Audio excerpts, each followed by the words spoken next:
فليحذر الذين يخالفون عن أمره أن تصيبهم فتنة أو يصيبهم عذاب أليم. فليحذر الذين يخالفون عن أمره أن تصيبهم فتنة أو يصيبهم عذاب أليم. قال ابن عباس: الفتنة هنا القتل. وقال عطاء: الزلازل والأهوال. وقال جعفر بن محمد: سلطان جائر يسلط عليهم.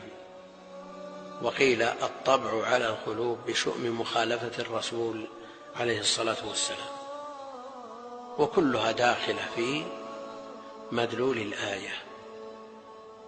قد يقتل من يقتل، ويصاب بالزلازل والأهوال من يصاب، وقد تكون هذه المعاصي وهذه المخالفات لله ولرسوله سبب في تولي سلطان جائر عليهم يسلط عليهم يسومهم سوء العذاب.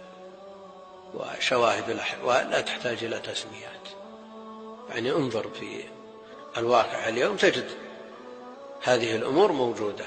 وقيل: الطبع على القلوب بشؤم مخالفة الرسول صلى الله عليه وسلم، وهذا أشد. الطبع على القلوب، بعض الناس يرى أنه من أفضل الناس وأنه على الجادة وهو لا يدري أنه مطبوع على قلبه، نسأل الله السلامة والعافية. بعضهم يرى أنه على الصراط وهو ممسوخ وهو لا يشعر، قد باع دينه وهو لا يعلم، نسأل الله السلامة والعافية. وأهل العلم يقررون أن مسخ القلوب أعظم من مسخ الأبدان. مسخ القلوب أعظم من مسخ الأبدان. ابن القيم في إغاثة اللهفان ذكر أنه في آخر الزمان يمشي الاثنان إلى المعصية، هما في طريقهما إلى معصية، فيمسخ أحدهما خنزيرا وينظر إليه صاحبه، مع ذلك ما النتيجة؟ يرجع ويقول الحمد لله على السلام، يرجع إلى بيته ويتوب، لا، يمضي إلى معصيته.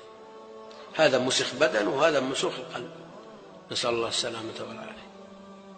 إذا عرفنا السبب في وجود هذه الفتن، وهي المخالفة لأوامر الله وأوامر رسوله عليه الصلاة والسلام، وسكوت الناس عن إنكار هذه المخالفات وعدم مدافعتهم لهذه المنكرات، ولا شك أن ما يصيب الناس فبما كسبت أيديهم، ويعفو عن كثير. ظهر الفساد في البر والبحر بما كسبت أيدي الناس، فالفساد كله بسبب المعاصي.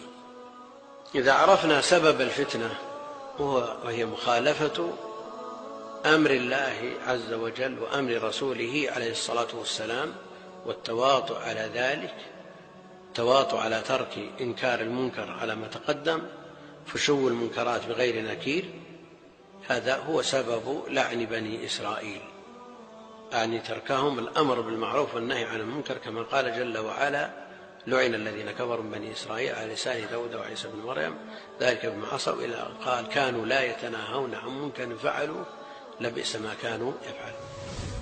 كيف يرجع القلب صحيحا معافى، وما هو العلاج؟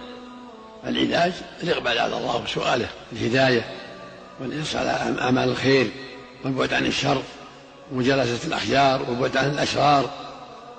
هكذا إذا اجتهد الإنسان في ذكر الله واستكثر من طاعة الله وجالس الأخيار وأكثر من ذكر ربه جل وعلا، وسأله وتضرع إليه أن يهدي قلبه وأن يبصره وأن يهديه صراطه المستقيم في سجوده وفي آخر التحيات وفي جميع الأوقات يسأل ربه، وبين الأذان والإقامة وفي آخر الصلاة في السجود يسأل ربه، وفي آخر ساعة من يوم الجمعة بعد العصر إلى غير هذا.